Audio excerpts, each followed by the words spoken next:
Good.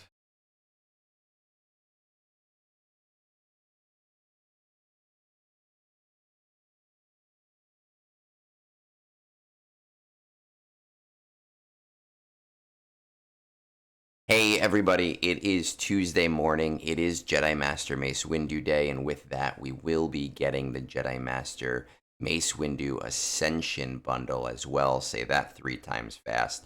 And you're going to find out a few things today.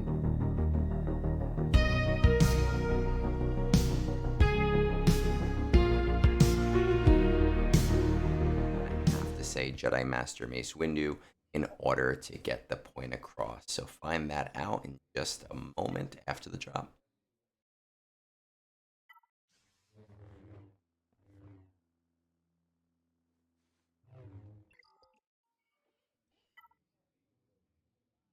All right, so like I said before, we are filming this early. It is Tuesday morning. None of this stuff is actually released yet, right? Jedi Master Mace Windu is waiting right over here. I obviously do not have them. I do not have Temple Guard or Depa Balaba up where they need to be for that event, and I knew that going into this. You guys have seen those videos. But we are also going to be getting the Ascension Bundle as well, which is not in game yet, though somebody on my brunch stream on Sunday had kind of let me know about it and asked me about it and what the valuation was. And while I didn't do the full on math on Sunday morning, we kind of looked and decided that, well, yes, dollar to dollar, this does look like a really nice pack. I'm kind of questioning who the pack is even for. Like what is the core demographic here? Okay, so when we get like a slice of bundle that is all signal data, we know who's going to be purchasing that. People who are in a position where they need tons of signal data, basically everybody. When we have a like the slice of bundle a few weeks ago where Bosk shards were in there, the um, core demographic is newer players who want Hounds, who want Bosk, who want the Executor. When I look at this pack, I can't even decide who would purchase it or why they would purchase it. Let's get into the math first, and then I'll kind of explain what I'm. So we're going to pop on over here to my sheet, and I'm going to show this to you a couple of different ways today. I do not have it up here because technically the pack is not in game yet. We're going to come over, Jedi Master Mace Windu. Here is our breakdown of what we get. Tier 1, once again, is not put into this just because this is free and you do not need to make a purchase in order to get it. So we are not counting the shards when we talk about any of the other tiers. Everything here is being valued at store value, except for the relic materials, which are being valued at their 500 crystal pack level. And it looks like all of our marquees are being labeled at their marquee value or shipment value if they are currently in shipments. Because this is being released early, there is only one caveat.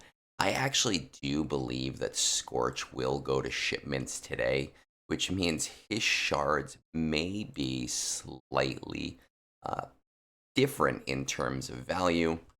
If we look at spending the $110 at the top pack, we bring this down to 80. That brings the valuation from about 100% to about 80%. So it doesn't really change the valuation overall. Obviously, the core demographic that CG wants purchasing this are players who want to get Jedi Master Mace Windu in the next. However, I'm not convinced that that is possible. Or I should say, I'm not convinced that the players who want to do that aren't already in a position to do that. So we can see from the valuation that it's there, primarily in relic materials, primarily in signal data. But if we isolate out those things and we move this over to something I did over here, which is just shards only, right? So just talking about the shards that are apparent in the pack, and we will zoom this in a little bit. We're seeing we're getting 40 Oppo shards, 20 CX2 shards, 40 disguised clone trooper shards, 40 scorch shards, 35 temple guard shards, and 50 depa balaba shards. That brings the valuation down to about 60% on top. Once again, if we take Scorch, just in case he goes to shipments, it's about a 40% valuation.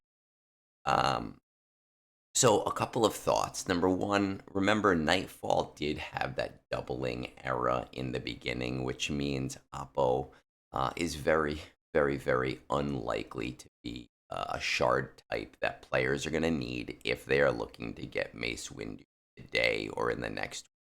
I believe the same is going to be true for somebody like CX2, which gives us four limiting factors: Disguised Clone Trooper, Scorch, Temple Guard, and Depa Balaba. Now, Disguised Clone Trooper is in shipments already, which means that players can get those shards without spending any money if they really want to. And Scorch being a little on the newer end, I do see there being some viability to wanting to buy those shards. What I want people to keep in mind is, let's actually jump back into my game here, over there. I got Depa Balab. I got Temple Guard to 5 stars early on to take advantage of the marquee system, and 125 shards, and that is with the episode pass. That is with the 5 star trick for a Temple Guard. That is with the era battles getting both sets of shards in that time.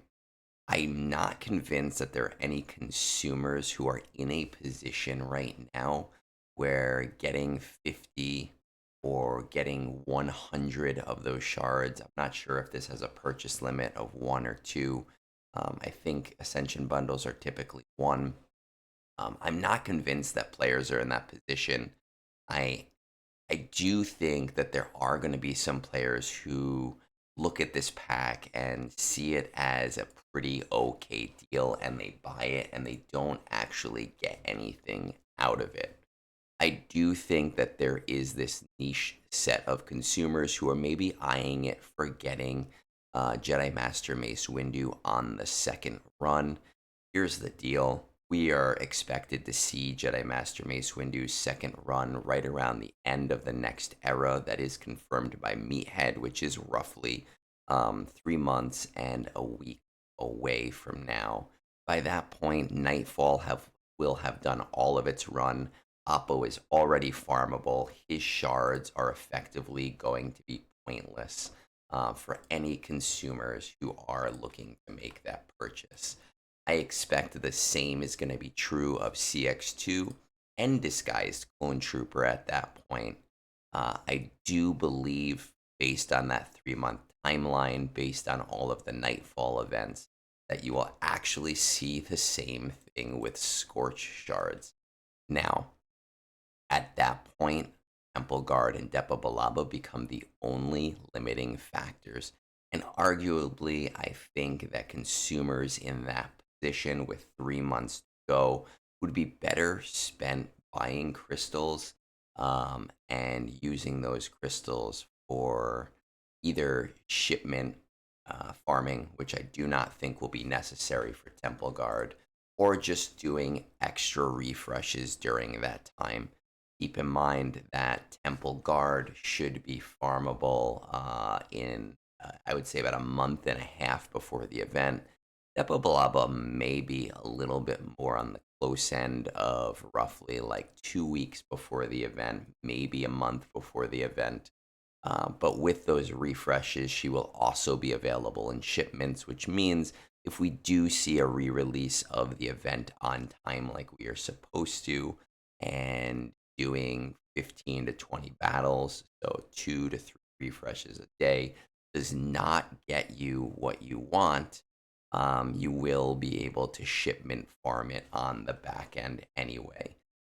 Effectively, I feel like in the comments, maybe 3 or 4 people will come out and say they have this very, very, very specific situation.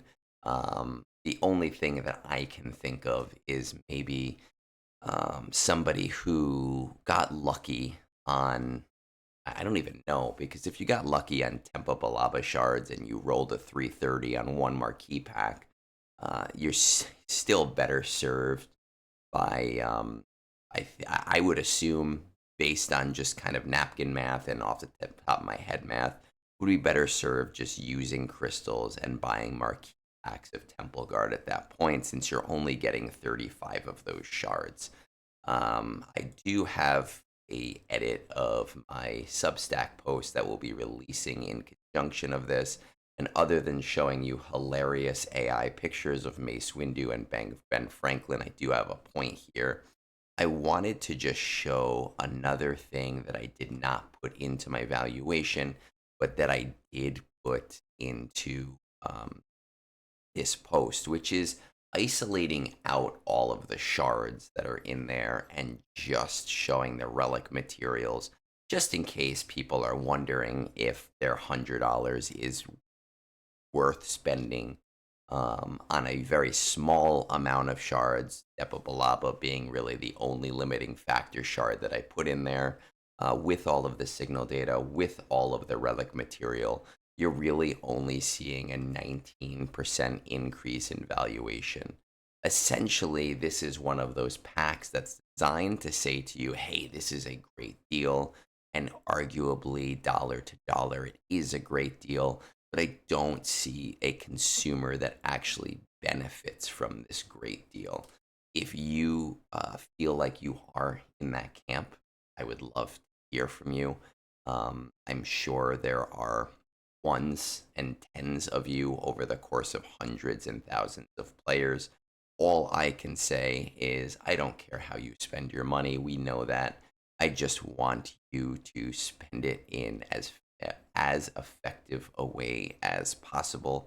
And to me, for 99.9% of players, I do not see this pack as being that. Once again, if you disagree, if you find yourself in a position that I haven't thought of, I would love to hear about it. Good luck today for those of you doing the Jedi Master Mace Windu event, uh, and peace out.